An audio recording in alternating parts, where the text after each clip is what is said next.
I'm reaching out for some perspective on a troubling situation. I'm a 37-year-old woman, and my close friend, let's call her Sarah, 35, was my anchor during my divorce last year. She was there for me emotionally, helped with my 2 children, aged 9 and 6, and felt like part of the family. I don't think I could have survived those tough times without her support. But recently, Sarah's behavior has shifted, and it's got me uneasy. I can't pinpoint exactly what's wrong, but something feels off. She's been visiting my house more frequently, which I'd normally welcome since being a single mom is exhausting. But every time she's here, her phone is always out. At first, I brushed it off. Everyone's glued to their screens these days. But then I notice strange things. When my house is messy, which happens often with young kids, I've caught her taking pictures. For instance, one day the kids had wrecked their playroom, and I saw Sarah in the hallway, her phone angled toward the chaos. She quickly said she was reading a message, but her camera was clearly aimed at the room. She also seems to record our conversations. I've heard the faint chime of a voice memo app or seen the screen recording icon. Once, while I was venting about being overwhelmed, I'm almost certain her phone was recording. When I asked, "Are you filming me?" she laughed and said, "No, just saving a note for myself, sorry if it seemed odd." But it felt suspicious. Sarah's also been asking oddly specific questions about my co-parenting setup with my ex-husband, 39.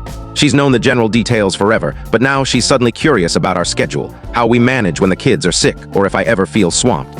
She'll say things like, "It must be tough handling most of the parenting alone. How do you and your ex deal with it when you need a break or the kids are acting up?" It feels like she's fishing for something particular. These red flags are piling up. I haven't confronted her directly yet. Maybe I'm just paranoid or ungrateful. This friend was my lifeline when I was at my lowest. Perhaps she's just overly worried about me and the kids. But I'm uncomfortable, like I can't relax in my own home with her snapping photos of my cluttered kitchen or recording me when I'm upset. For context, my divorce was contentious. My ex and I share custody, but I have the kids most of the time. The split was rough, and Sarah was one of the few firmly in my corner. She even testified for me when my ex tried to claim I was an unfit parent early in the divorce, a baseless accusation the court dismissed. Because of that, I trusted her completely, until now. I never thought I'd doubt her, but her behavior has me on edge.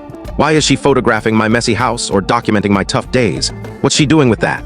The only explanation I can think of is maybe she's planning to show me later as a tough love wake-up call to get my act together. But that feels condescending and out of character. The darker thought, and I hate even considering it, is that she might be collecting evidence for someone else. The only person who'd benefit from photos of my chaotic house or recordings of me losing my cool is my ex, if he wanted to build a case against me. It sounds far-fetched. Why would my best friend who supported me through the divorce help my ex-husband? It doesn't add up, and I feel guilty for even thinking it. Still, my gut says something's wrong, so I need advice. Am I being unreasonable or ungrateful? If I ask her to stop constantly recording and taking pictures in my home, would that make me the jerk? I can't tell you the full story in short. To watch the full story, click the related link below.